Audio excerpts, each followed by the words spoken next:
இந்த கல்லூரிக்கு அம்பேத்கர்னு பேர் வச்சதே எங்கள் அப்பா தான். அவருடைய வேலைகளில் அவர் முக்கியமாக இருக்கார். அவருக்கு நினைவூட்ட வேண்டியது என்னென்னா, இதுவும் அவரோட வேலை தான். கம்ஃபர்ட் ஜோன் எல்லாத்தையும் விட்டுட்டு மக்களுக்கான சேவை செய்யணும்னு சொல்லிட்டு தான் இதுக்கு வந்திருக்காரு. அவர் கண்டிப்பாக சர்க்கார் படத்தில் நடித்ததை விட அவர் உண்மையாகவே ஒரு அரசியல்வாதியாகவும் மக்களுக்கான ஒரு தலைவனாகவும் இருப்பார் அப்படின்றது ஆதவர்ஜுனா சொல்லியிருந்தார். நீங்கள் எல்லாம் வீடியோ கால் கேட்குறீங்க, தலைவரே விரைவில் இங்கே வரப்போகிறாரு, நேரடியாக உங்களை வந்து சந்திக்க போகிறாரு, அப்போ நீங்களாம் அவரை சுற்றி எடுக்க போகிற வீடியோ வைரல் ஆக போகுது பாருங்கள். ஒருத்தவங்களை பிடிச்சவங்களை விசாரிக்கிறப்போ அவங்களோட எங்கேயும் கை கட்டுறாங்க அப்படின்னு பார்த்தீங்கன்னா திமுகவை சார்ந்தவங்கள தான் கை கட்டுறாங்க. பெரிய லெவலில் போகும்போது அவங்ககிட்ட தான் இருக்குது. பிரசாத்னு ஒருத்தரை கை காட்டப்படுது. அப்போது அவர் வந்து இவருக்கு மட்டும் கிடையாது, நிறைய திரையுலக பிரபலங்களுக்கு வந்து இது சப்ளை பண்ணுறதெல்லாம் இருக்கார். அவரோட பின்னணி வந்து இந்த மாதிரி கட்சி ஒன்று சப்போர்ட்டாக இருக்குது அப்படின்னு சொல்கிறாங்க. 2026 இதுக்கு எல்லாத்துக்கும் ஒரு முற்றுப்புள்ளி வைக்கும் ஒரு பெரும்புள்ளி வந்துக்கிட்டு இருக்குன்னு அவங்களுக்கு தெரியல.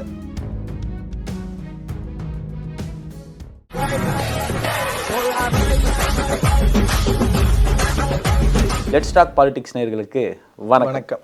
வணக்கம். நம்ம டாபிக் வர போகிறதுக்கு முன்னாடி நான் உங்களுக்கு ஒன்று கொடுக்கணும்னு நினைக்கிறேன். என்ன புக்கா? நோட்டுப்பா இது. நோட்டா? சரி வச்சுக்கோங்க, பரவாயில்ல. எதுக்கு? ஃபோட்டோ ஷூட்டுக்கு. சரி வாங்க. ரீசெண்டாக வந்துட்டு ஒரு 2 நாளாக ஒரு பெரிய பிரச்சனை ஒன்று போயிட்டு இருக்கு. என்ன அப்படின்னா, இந்த சட்டக்கல்லூரி மாணவர்கள், அதாவது பெண் மாணவிகள் வந்துட்டு போராட்டம் பண்ணிகிட்டு இருக்காங்க. அதாவது என்ன அப்படின்னா, அவங்களோட கல்லூரியில் இருக்க, அதாவது ஹாஸ்டலில் ஒரு அடிப்படை வசதி கூட இல்லை, டாய்லெட் வசதி எதுவுமே இல்லை. அத்தனை ரூம்ஸ் இருக்குது. ஆனால் பத்தாவதுக்கு என்னென்னா, மாணவிகள் ஒரு ரூமுக்கு 6 பேருக்கு மேலே தங்க வேண்டியதாக இருக்குது அப்படின்ற மாதிரி சொல்கிறாங்க. ரொம்ப கன்ஜஸ்டடான ஒரு இடத்துல வந்துட்டு இருக்காங்க. அதுவும் அத்தனை மாணவிகளுக்கு போதுமான கழிப்பறை வசதியும் இல்லை. எங்களால் வந்துட்டு சரியாக வந்துட்டு எங்களால் டைமுக்கு காலேஜ் போக முடியல, படிக்கிறதுக்கும் கஷ்டமாக இருக்குது, எங்களுக்கு வந்துட்டு ஒரு அடிப்படை வசதி பண்ணி கொடுக்குமாறு வந்துட்டு என்ன பண்ணுறாங்க அப்படின்னா போராட்டம் பண்ணிக்கிட்டு இருக்காங்க. இதில் என்ன ஒன்று முக்கியமாக ஒன்று பார்க்கணும் அப்படின்னா, இப்போ முதலமைச்சர் மு.க. ஸ்டாலின் இருக்கார் இல்லையா, அவர் வந்துட்டு பெருமையாக ஒன்று பேசுவார். இந்த கல்லூரிக்கு அம்பேத்கர்னு பேர் வச்சதே எங்கள் அப்பா தான், கருணாநிதி அவர்கள் தான் பேர் வச்சார் அப்படின்னு ஊருக்கு ஊர் வந்து என்ன பண்ணுறாங்கன்னா போஸ்ட் அடித்து எப்பயுமே விளம்பரம் பண்ணுற மாதிரி பண்ணிட்டு இருந்தார். பேர் அவர் வச்சாங்கன்றதெல்லாம் சரிதான். நான் என்ன சொல்கிறேன்னா, அதை மெயின்டைன் பண்ண வேண்டியதும் ஒரு பெருமை தானே. அதை சரியாக நீங்கள் பராமரிச்சிருக்கணும் இல்லையா?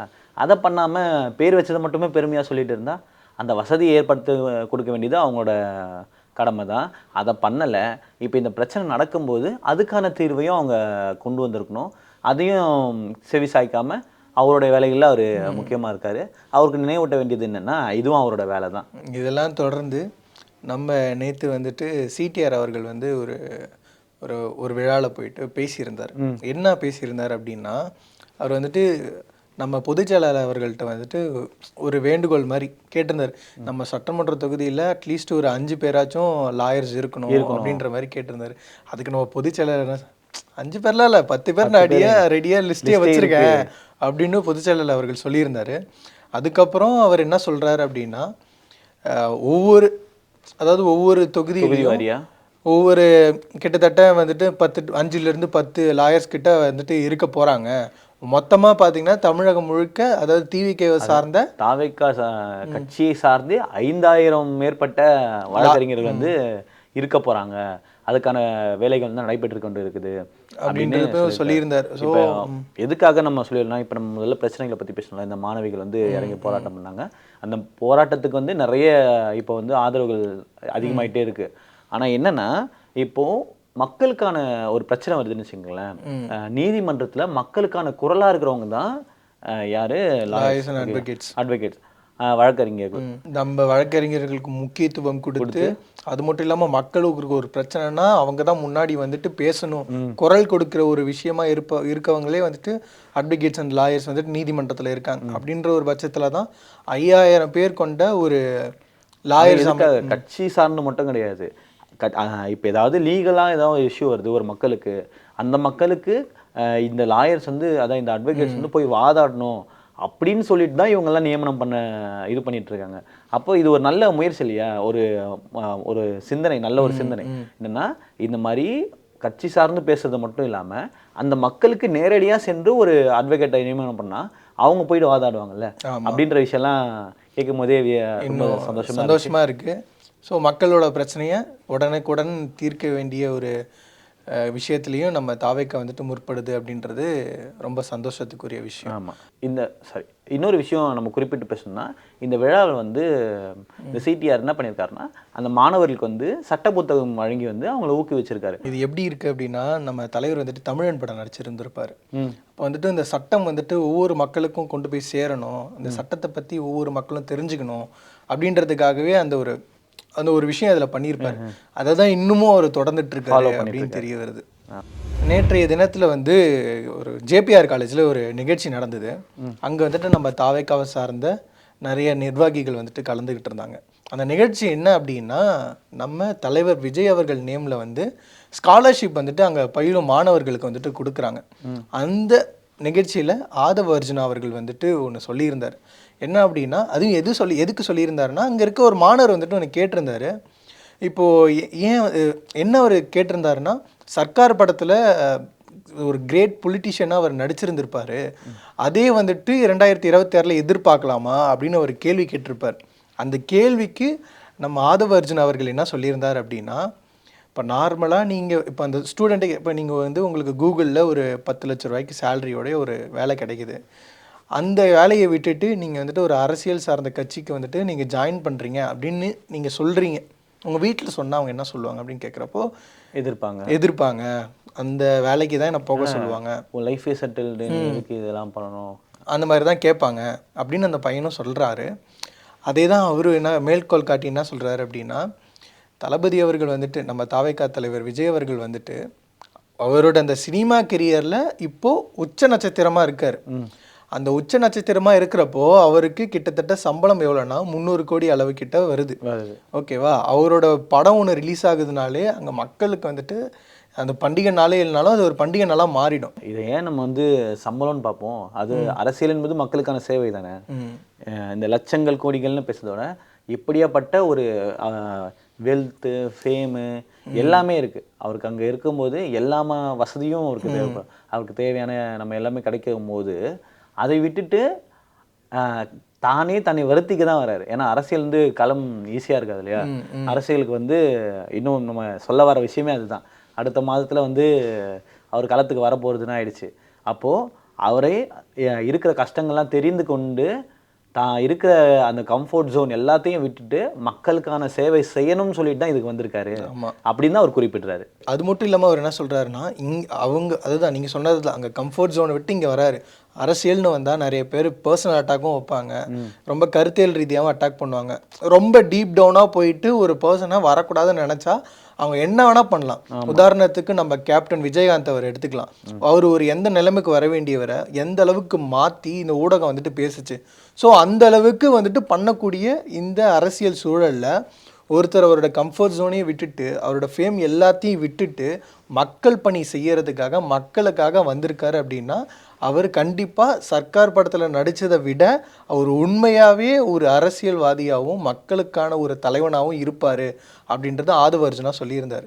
இன்னொன்று அங்கே வந்து அவர் பேசும்போது மாணவர்கள்லாம் ஒரு விஷயம் கேட்டாங்க. என்னென்னா, தலைவரை நாங்கள் எப்போ இது பண்ண முடியுன்றதை தாண்டி எங்களுக்கு வீடியோ கால் பண்ணுங்கள், தலைவருக்கு நாங்கள் அவர்கிட்ட பேசணும் அப்படின்ற மாதிரி ஆசையாக கேட்டாங்க.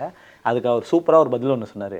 நீங்கள் எல்லாம் வீடியோ கால் கேட்குறீங்க, தலைவரே விரைவில் இங்கே வரப்போகிறாரு, நேரடியாக உங்களை வந்து சந்திக்க போகிறாரு, அப்போ நீங்களாம் அவரை சுற்றி எடுக்க போகிற வீடியோ வைரல் ஆக போகுது பாருங்கள்.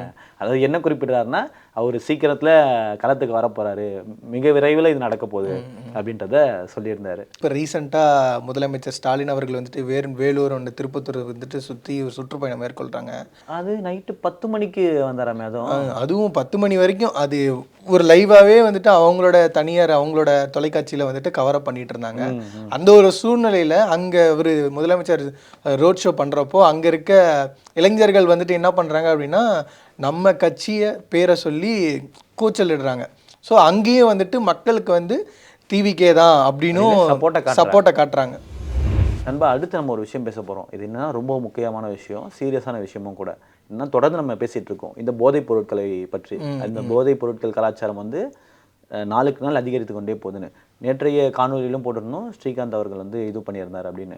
அதைத் தொடர்ந்து இது வந்து பெரிய லெவல் மட்டும் இல்லாமல் சின்ன லெவல்லையும் ஆகுது, ஸ்கூல் காலேஜெல்லாம் ஆகுது அப்படின்றத மாதிரியே நேற்று ஒரு சம்பவம் நடந்திருக்கு.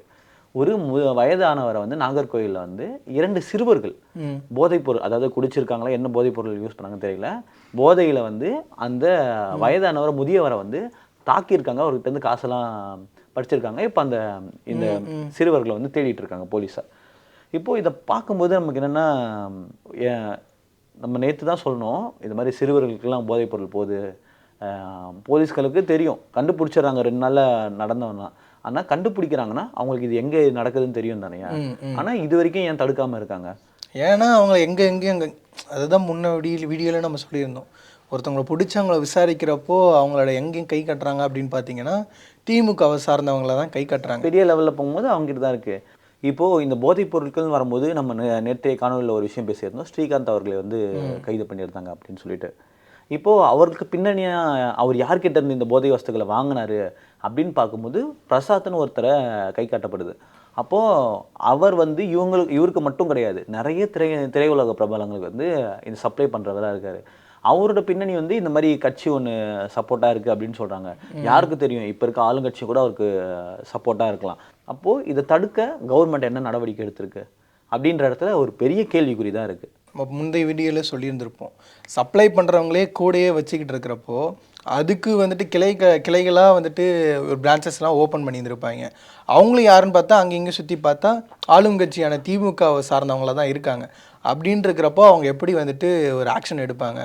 அவங்க வந்துட்டு முக்கியமாகவே டாஸ்மாக் நடத்தி அவ்வளோ ஊழல் பண்ணுறவங்க, டாஸ்மாக்னு வெளியே போர்டு போட்டு ஊழல் பண்ணிக்கிட்டு இருக்காங்க. அவங்களுக்கு இந்த அண்டர்கிரவுண்ட் டீலிங்க்கெலாம் வந்துட்டு முக்கிய காரணமாக இருக்கிறது பார்த்திங்கன்னா எல்லாமே திமுகவை சார்ந்தவங்களாக இருக்காங்க. ஸோ இந்த அண்டர்கிரவுண்ட் பிஸ்னஸையுமே அவங்க வந்துட்டு சைட் கேப்பில் வந்துட்டு நடத்திக்கிட்டு இருக்காங்க. இது மூலியமாகவும் எவ்வளோ ஊழல் பண்ணுறாங்க. ஸோ இந்த அளவுக்கு தான் வந்துட்டு மக்களிடையே வந்து ஒரு போதை பழக்கங்கள் வந்துட்டு ரொம்ப அதிகரிச்சுட்டு இருக்கு. அது முக்கியமாக ஸ்கூல் படிக்கிற மாணவர்களிடையே வந்து ரொம்பவே இந்த போதை பழக்கம் வந்துட்டு அதிகரிச்சிருக்கு. அவங்க அடிமையாகிக்கிட்டு இருக்காங்க. இதெல்லாம் வந்துட்டு இந்த அரசாங்கம் வந்துட்டு மேல் பார்வையிட்டு அதை தீர்க்கணும், அதை ஒழிக்கணும், அது எல்லாத்தையும் மாற்றணும். அப்படி இல்லைன்னா இன்னும் இந்த ஒரு வருஷத்தில் இந்த தமிழ்நாடு என்னென்ன விளைவுகள் சந்திக்க போகுதுன்னு நமக்கு தெரியல. இந்த ஒரு வருஷத்தையும் தாண்டி 2026 இதுக்கு எல்லாத்துக்கும் ஒரு முற்றுப்புள்ளி வைக்கும் ஒரு பெரும்புள்ளி வந்துக்கிட்டு இருக்குன்னு அவங்களுக்கு தெரியல. சரி நண்பா, இன்றைக்கி வந்து நிறைய விஷயங்கள் வந்து பிரச்சனைகள் குறித்தெல்லாம் பேசியிருந்தோம். சரி நண்பா, இது வரைக்கும் இந்த வீடியோவில் வந்து நிறைய பிரச்சனைகள் குறித்து பேசணும், தாவேக்கா செய்த நன்மைகள் குறித்தும் பேசணும். இனி இது குறித்து தொடர்ந்து பேசுவோம் நண்பா. சரிங்களா? சரி, நன்றி, வணக்கம். இந்த வீடியோ உங்களுக்கு பிடிச்சிருந்தா லைக் பண்ணுங்கள். இது யாருக்காவது ஷேர் பண்ணணும்னு நினச்சா ஷேர் பண்ணுங்கள். அப்படியே உங்கள் கருத்தை தெரிவிக்கணுன்னாலும் கமெண்ட் பாக்ஸில் தெரிவிங்க. அப்படியே சப்ஸ்கிரைப் பண்ணுங்கள். பக்கத்தில் இருக்க பெல் ஐக்கானே பட்டன் ஆரம்பிச்சிங்கன்னா நாங்கள் உடனுக்குடன் எந்த வீடியோ போட்டாலும் உங்களுக்கு ஒரு நோட்டிஃபிகேஷனாக வந்துடும்.